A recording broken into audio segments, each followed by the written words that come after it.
Mentions the last day with many names, each name describing that which will happen, the affliction of that day. You got Yawm al-Khulud, for example, the day of eternity, and indeed it will be the day of eternity.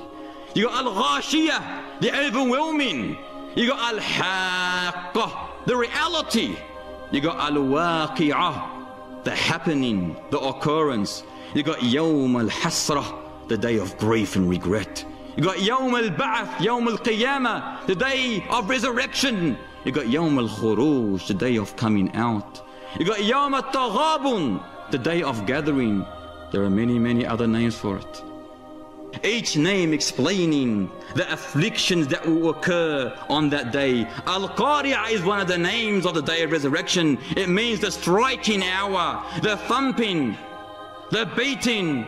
That name hits the hearts with its engulfing horrors. It is used for a dreadful disaster, a great calamity, and wallahi, it will be a great calamity indeed on the day of resurrection, when the unbelievers will stare in horror as they witness the striking, as they witness that which they did not believe in. Those atheists that did not believe in this, they will witness it on that day, and they will wish that they can have a second chance. They will forget all the comfort they have ever had on this earth, and they will wish that they sacrifice all they have ever had in the path of truth and righteousness. However, dear brothers and sisters, it is too late. It is too late. Their exam has failed. Their chance is lost. They're no longer on earth. They're finished. They're gone. But we are on earth. Why don't we get prepared for this day? Why don't we prepare ourselves for those scales to be heavy and not low? Throughout our day, we eat, we drink, we sleep, we work, but on your shoulders, do not forget, wallahi, you have angels there. Angels recording every single whisper, every single move that you make. You can never escape them. They are always there recording what you do, how you do it, when you do it. On that day, this will all be exposed, and they will wish on that day that they had never ever been born. They will wish that they were still in their graves, and the Kafir will say, would that I was dust. Why does he say that? Why? Let us reflect upon it, brothers and sisters. Let us reflect. Why does he want to be dust? Why? Because he knows his destiny is hellfire. He knows he's lost. As you can see, the word Al-Qaria is immediately followed with a question. Mal-Qaria, suggesting something alarming that's going to happen. Mal-Qaria, what is the striker? Wama adraka mal-Qaria. And what would explain to you what Al-Qaria is? Then follows the answer. The day when mankind will be like scattered moths. Why scattered moths? Why? If you've got a light outside your home, now it's dark, what would you find around that light? It attracts many insects, especially moths, mosquitoes and so forth. When you see those moths, those mosquitoes, those insects, they'll be hitting each other. You watch carefully. They'll be hitting each other, hitting the light, falling down, getting up, smashing each other. Man on that day will be in a state of confusion, bewilderment. He'll be wild. He'll be lost. Man on that day will be standing, falling, standing, falling. Others will be walking on their faces. Others will be dragged on their faces. Others will be so small, like ants being stamped left, right, wherever they go. Others will come with faces that have no flesh on it. Others will have deep scratches in their faces. Others you'll witness with a white face, beautiful face, who will be beaming with light, glittering, shining, and they will be the people of whom? The people of wudu. May Allah Ta'ala make us among those people. It's a day that you can never ever comprehend until you get to it. You can never understand or imagine until you get to it. While all this is being witnessed, the believer will be in a state of grace and mercy by the Almighty Lord. As the unbeliever, he will be in a state of shock. He will be in extreme fear. He will be in extreme fear because he knows that he has lost the life of this world and the life of the next. وَتَكُونُ الْجِبَالُ كَالْعِهْنِ الْمَنْفُوشِ. And the mountains will be in a state like carded wool. Carded wool. If you get wool now and you just throw it in the air, isn't it something that is weightless? No weight at all, just you can throw it and it flies in the air. On that day, the earth will lose its force of gravity. And the mountains, being heavy and established well in the floor and the ground, they will be uprooted from their positions. And being uprooted, they will become weightless. And when they are weightless, they will fly and move in the atmosphere, in the sky, just as clouds fly and move in the sky. And if you look at the mountains, subhanAllah, they are the most striking examples of stability. Is there anything more heavier on this earth than the mountains? The most striking examples of stability, yet they will be swept away as though they were just a mirage that never ever existed. They will fly in front of your eyes. Allahu Akbar. Everything he clings to in this life is flying around him like dust. All those mansions that you own, all those cars that you own, all those assets that you own, all those beautiful suits that you own, all those ships and boats and whatever that you own, all that money that you own. Every night you count 20, 30, 40, alhamdulillah. Every night, every night, every night. But you have no reflect upon your iman, how much good deeds did I perform today. No, no, no. Your worry is 30, 40, 50, 60, 70. Is that 70 going to go with you in the grave? Or is your iman going to go with you in the grave? Reflect. What's going to go with you, the iman or the money? The mansion on the top of the beach? The car? The Lamborghini? What's going to go with you in the grave? Nothing but your iman. The poor person is exactly the same as the richest person in the grave. Except if he was more God-fearing, he will be better than him. Reflect, ye creatures, reflect. We have nothing in this life. Everything is an exam for you, everything. Whatever you own it for one reason, as an exam.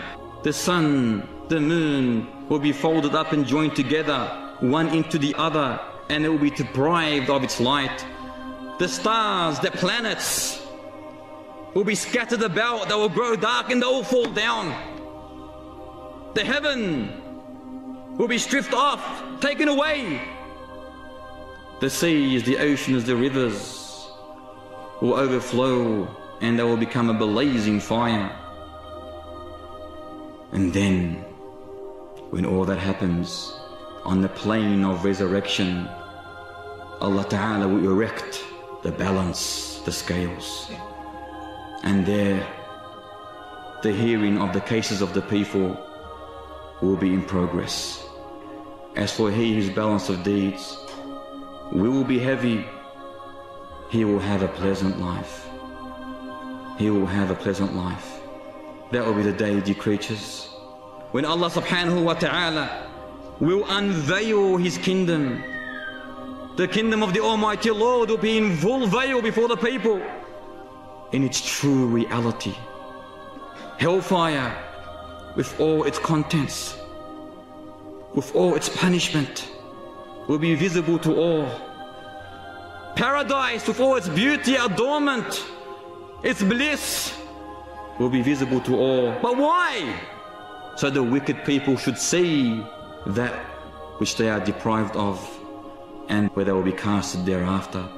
And the righteous should see that which they have been saved from, and that which they will be blessed with.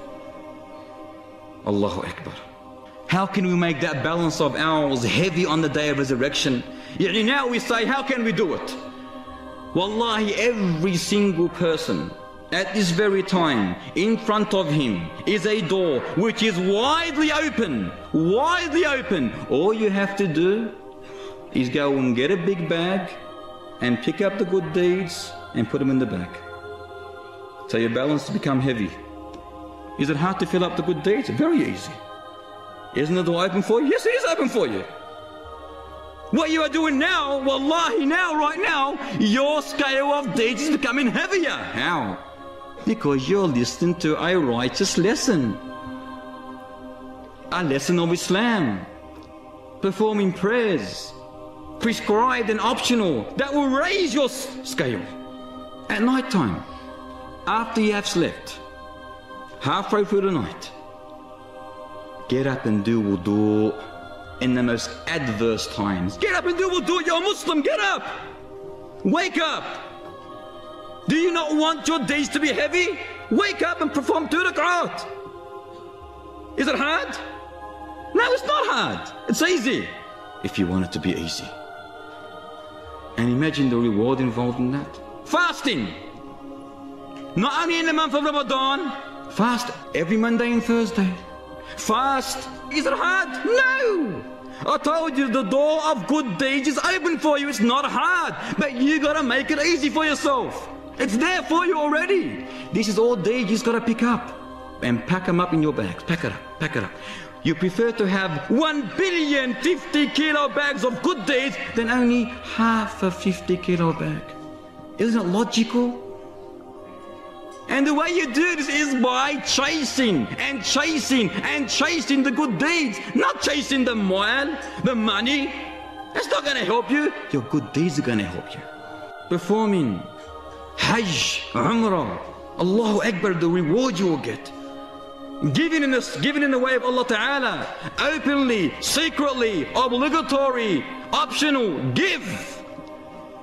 Do never ever think that this money you're giving, you are losing. Wallahi, you are never a loser. You are always a winner, and it's a purifier for you. Don't be stingy. Keeping your promises, our brothers and sisters, for the sake of Allah Ta'ala. Upholding the ties of kinship. Having patience for the sake of Allah Ta'ala. Holding yourself from obscenity and indecent speech. And in general, brothers and sisters, fulfilling the amana of Allah Ta'ala, the trust which He has entrusted upon you before you were even created, the covenant when He created Adam, which is to fulfill all the obligations and to refrain from all His prohibitions. And indeed, if you do that, brothers and sisters, wallahi, you will be the inheritors who will inherit Al-Firdaus Al-A'la, the highest of paradise, the highest of paradise. But ascending to those lofty places in paradise is not easy. It needs a great deal of effort, strong determination and willpower, strong disciplines. Because the hadith clearly mentions that hellfire is veiled with whims and desire. As for paradise, it is veiled with hardships. As for he whose balance of deeds is light, he indeed will have his abode in Hawiyah. And what will make you know what it is? It is indeed a hot blazing fire. Hawiyah is a deep pit of raging fire, a hot blazing fire, a flaming inferno, you can say. And when Allah Ta'ala created hellfire, He had it burned for 1,000 years until it became red. Then for another 1,000 years until it became black. And that black is a gloomy darkness. And Al-Bukhari and Muslim report that the Prophet ﷺ said, the fire of the son of Adam is only one part to the 70th part or of the 70 parts of the fire of the hell.